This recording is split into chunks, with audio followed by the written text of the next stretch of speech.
Hello everyone and welcome to the Eddie Proudfoot podcast. Today on our 16th episode, we are going to be talking about spells in Dungeons & Dragons 5th edition. So let's get started. In today's episode, we're going to go over the different types of spells you'll encounter in D&D. Broadly speaking, there are three types. There are the spells that deal damage by making you roll a spell attack. There are spells that deal damage by making your target or targets roll saves. And then there are all of the utility spells that do not directly deal damage.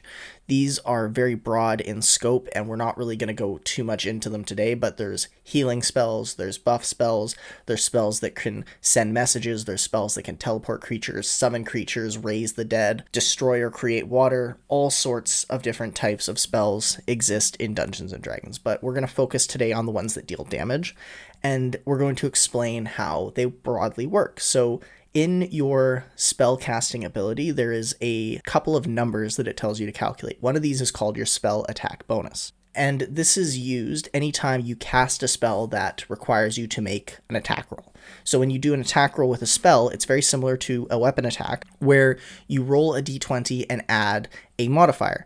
Now, this modifier for a weapon, as we remember, is your strength or dexterity modifier plus your proficiency.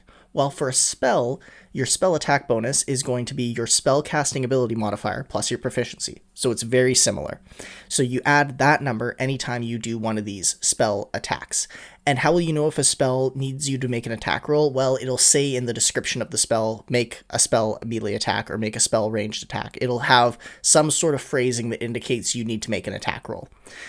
Now, on the other hand, there are spells that force your target or targets to make a save. And when they do that, the DM will ask for your spell save DC.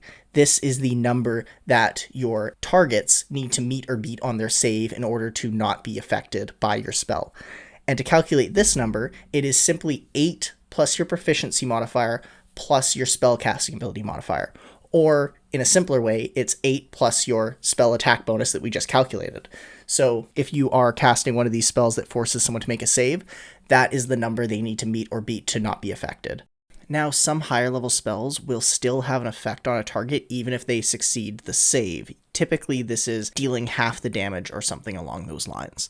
However, this only happens for spells after a certain level. Usually levels 3 and higher is when you start to see this effect take place in some spells. Classically, the best example of this is Fireball, which is a level 3 spell.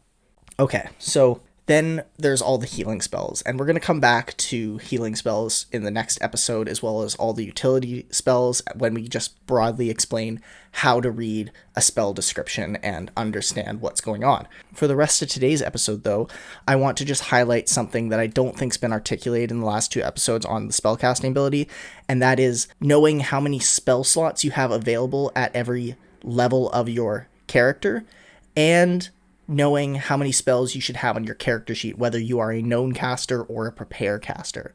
So for known casters, this is very simple. You just go to your class summary table and there's a column that says spells known. That is the number of spells you should have on your character sheet.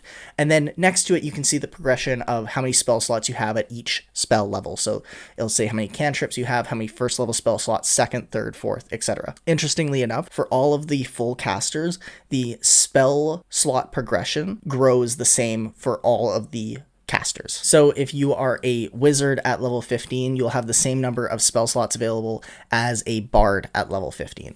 Now, if you are a prepare caster, so this, I'm going to include wizards in this because it is the same for them, even though they prepare from their spell book and not their spell list in chapter 11. To figure out how many spells you have prepared, it is going to be your spell casting ability modifier plus your level of that class. So if you are a wizard, it is your intelligence modifier plus your current wizard level. So if you have a maxed out spellcasting ability at 20, then that means that you're going to get plus 5.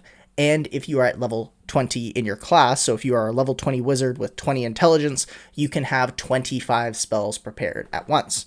Finally, if you are a paladin, because you're a half caster, the number of spells you can prepare is your charisma modifier plus half your paladin level rounded down. And for rangers, they're known casters, but if you look at the number of spells they get to know, it's half of the full caster's known spells, so it's done in a very similar fashion. Thank you so much for listening to this episode of the Eddie Proudfoot podcast. If you enjoyed it, please follow us on Instagram, Spotify, or Twitter And as always, may the gods have mercy on your soul.